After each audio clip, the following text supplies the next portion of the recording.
on a accepté de faire cette vidéo-là aujourd'hui. L'objectif est vraiment d'aider, si on peut aider une famille, quelqu'un, ou juste outiller un petit peu des gens qui vont traverser ce qu'on a vécu. Tant mieux, ça va être objectif atteint parce qu'on n'est pas là pour aller chercher de l'attention, on n'est pas là pour aller chercher de la pitié des gens ou quoi que ce soit. On veut juste faire part de notre histoire pour aussi les gens qui vont passer par là parce que malheureusement, une femme sur 8, une Canadienne sur 8 va avoir le diagnostic dans sa vie. Stéphanie Francis. Stéphane Goulet. Le moment de l'annonce.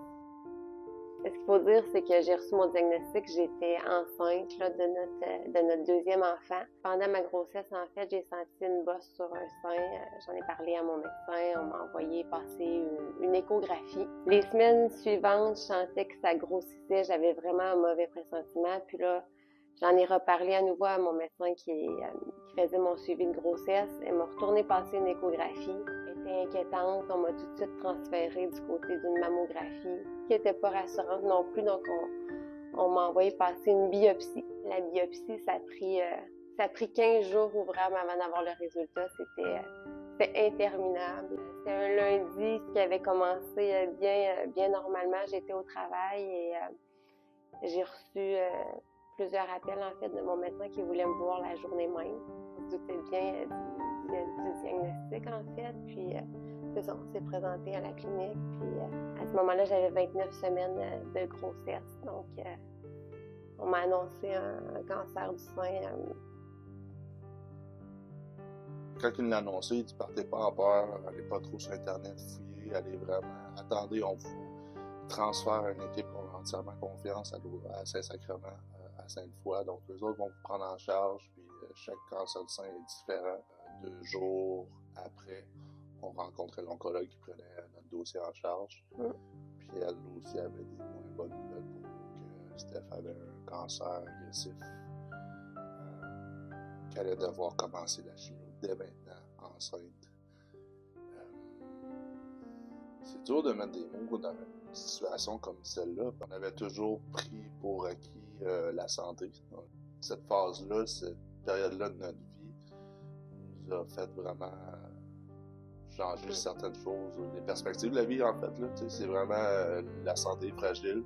On la prend pour acquise, puis ça n'arrive pas juste aux autres. Donc, je pense, moi, le premier, j'étais là-dedans, ça arrive aux autres, ça arrive aux voisins. Quand ça affecte ta famille en bas âge. Surtout à ce moment-là, en fait, là, j'étais enceinte, donc c'est un moment qui est vraiment un moment de bonheur pour une femme. Tu portes la vie, mais en même temps, dans notre situation, je portais aussi la maladie, donc ça devrait pas coexister. Là. Première rencontre avec le médecin, avec l'oncologue. En fait,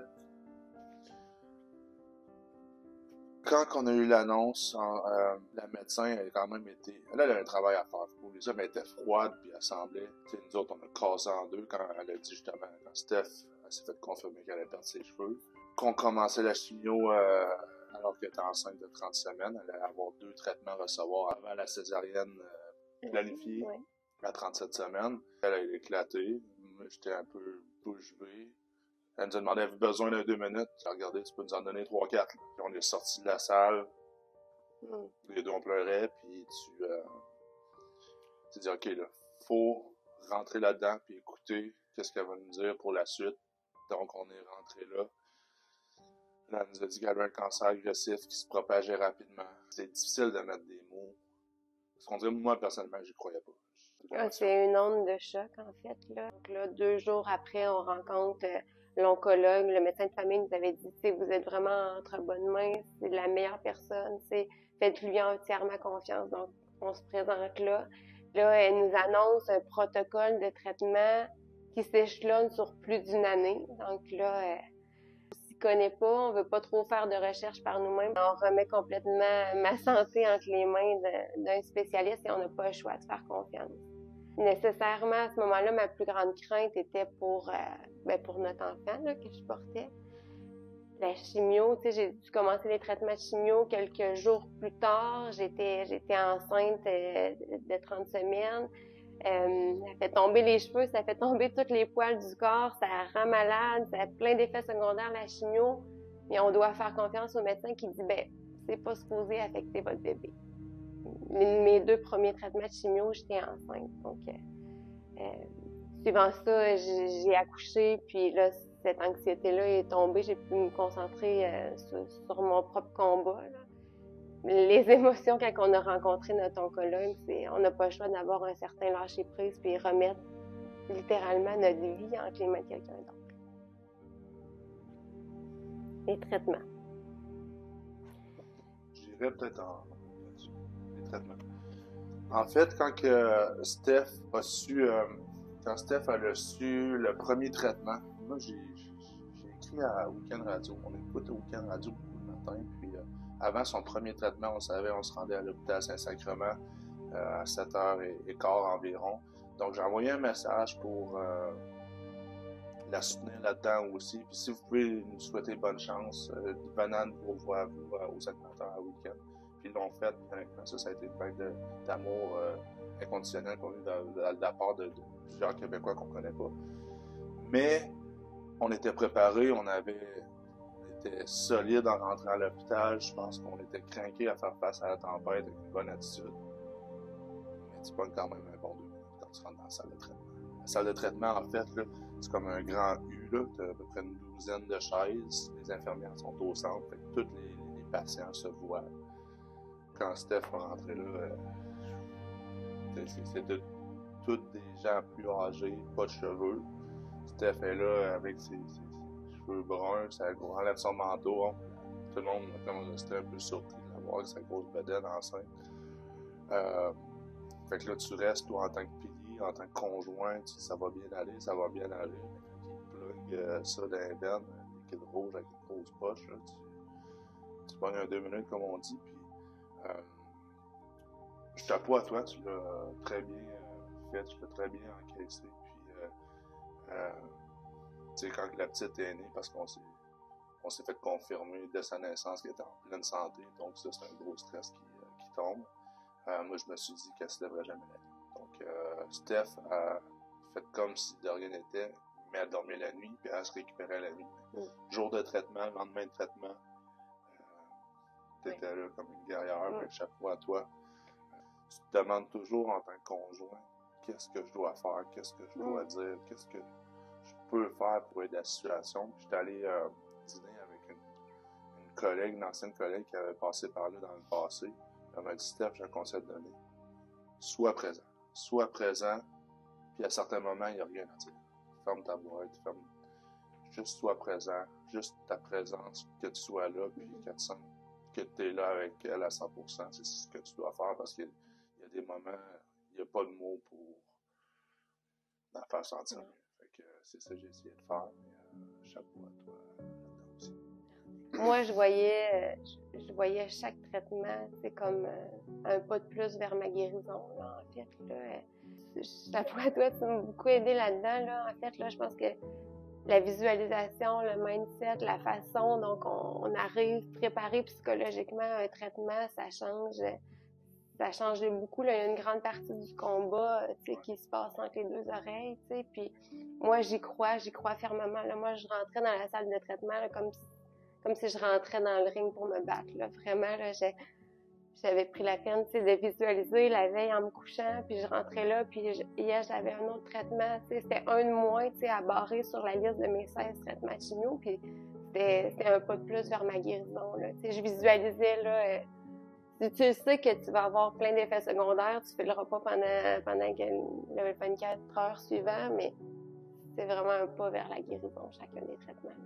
À la fin de mes traitements de chimio, en fait, j'ai eu 16 traitements de chimio. Suivant ça, j'ai eu une opération, une mastectomie totale avec reconstruction.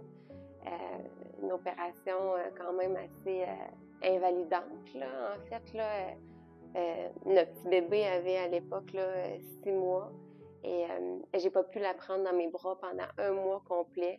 J'avais eu une grosse opération au sein, là, en fait, là, ça a été un moment vraiment très difficile, en fait, là, avoir un petit bébé de 6 mois qui est juste à côté de toi, qui demande juste les bras de sa mère, puis finalement, pouvais pas la prendre.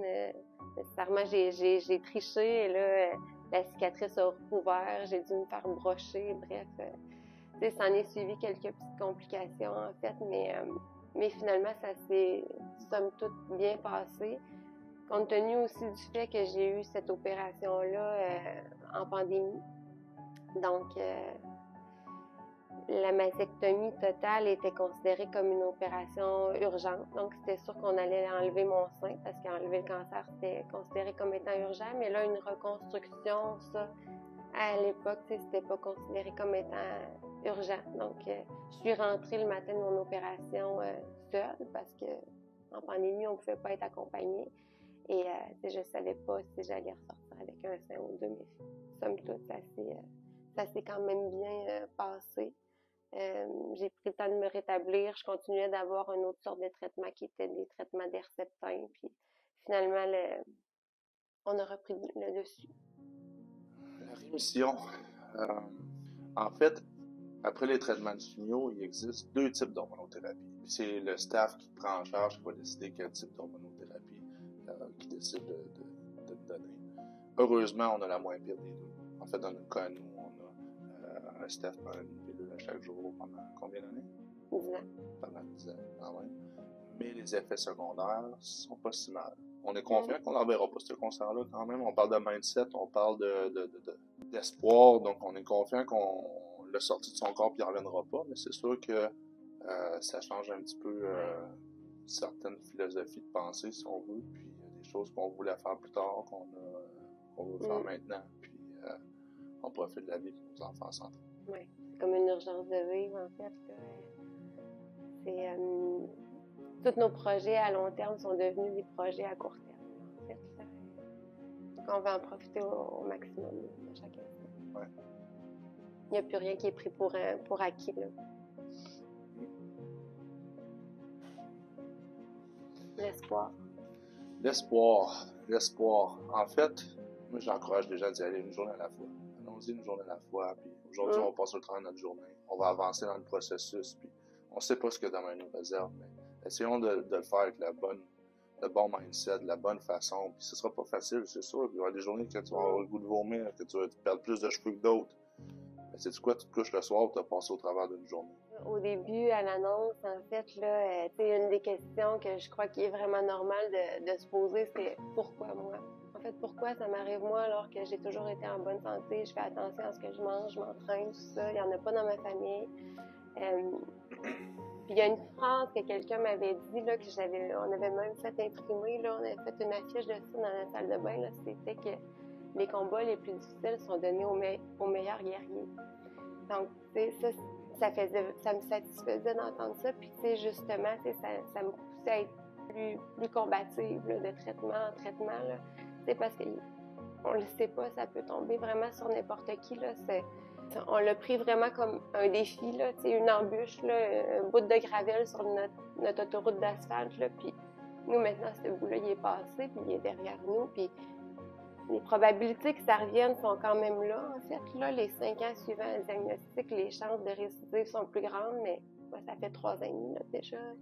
Steph a une belle qualité de vie, on a une belle qualité de vie maintenant parce qu'il y a eu de la recherche, il y a eu des sous-investis, puis ça s'en va dans la bonne direction, mais il faut que ça continue de s'améliorer. Fait que je pense que chaque dollar compte, chaque petit pas dans cette direction-là compte, puis si ça peut aider les gens dans le futur, les familles dans le futur qui auront recevoir un diagnostic parce qu'il y a eu de l'argent investi, puis on y a contribué d'une certaine façon, mais tant mieux, c'est notre seul objectif.